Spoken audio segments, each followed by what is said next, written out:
Hey guys, and welcome back to another video.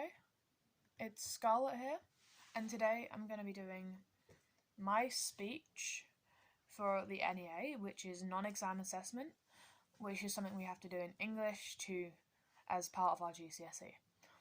I'm going to be doing mine on Tourette's, and I'm going to be answering questions in another video, so if you leave any comments you have after the speech into any questions you have after the speech into the comments below, then I'll make sure to get back to you and I'll try and answer as many of the questions as possible. So, let's get into it. I'm sure you know what Tourette's is to some degree.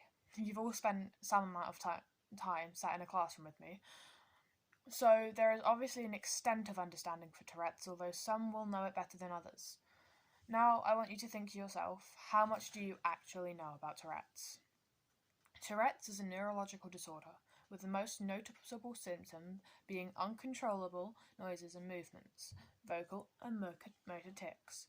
Tourette's was first brought to light in 1885, with the first diagnosis going to an 86-year-old French noblewoman by a French neurologist, Dr. Georges Gilles de la Tourette. Tics can be motor or vocal, and simple or complex.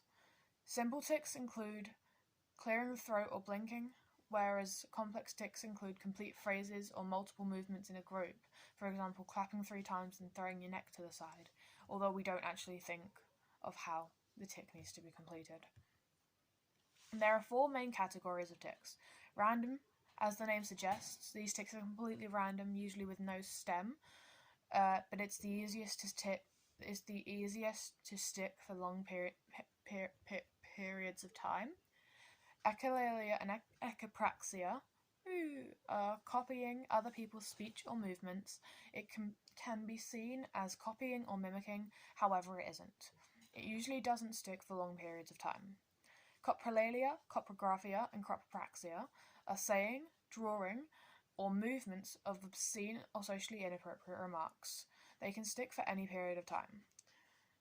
Palalia or palapraxia are copying your own movements or sounds. It can seem like a stutter or being stuck on words, depending on what it is, and it can stick for long periods of time, for any period of time.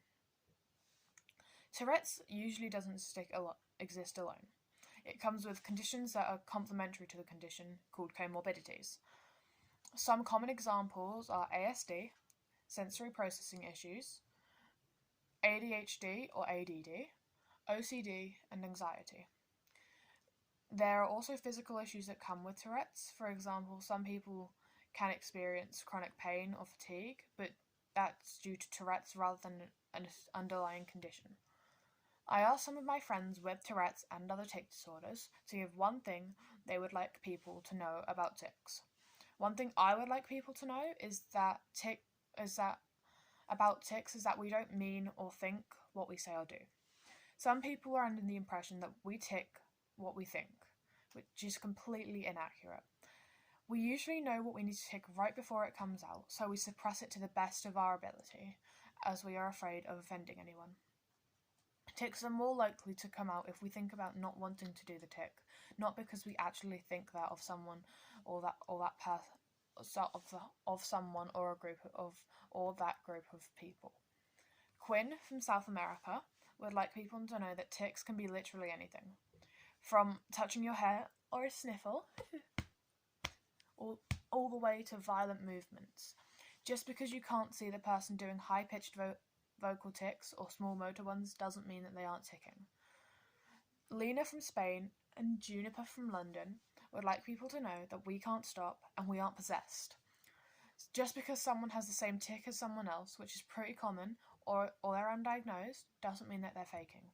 Saying things like that causes the ticker to think they're faking more, even when they're not. Next from America would like people to know that tics are hard to deal with and are physically draining. Physically and mentally draining. This is especially the case when tics injure us or someone else or insult people. We feel so bad and are continuously doubting our relationships with others. Sometimes we don't stop ticking at all for long periods of time, or don't tic for long periods of time. And when we can't stop ticking for long periods of time, it's absolutely exhausting.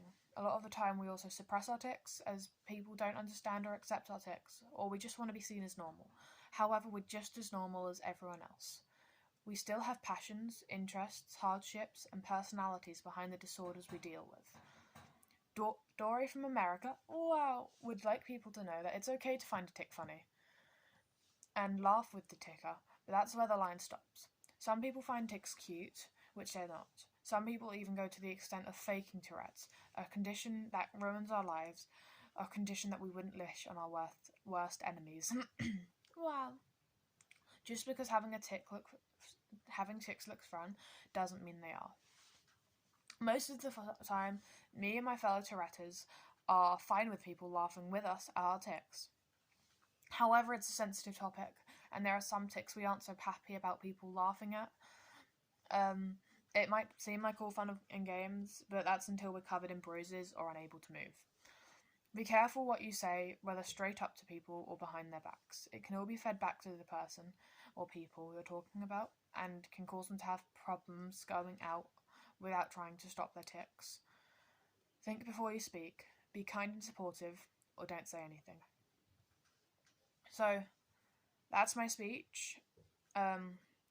Leave your questions in the comments below, and I'll try and get back to them in another video when I can. Stay safe, everyone. Bye!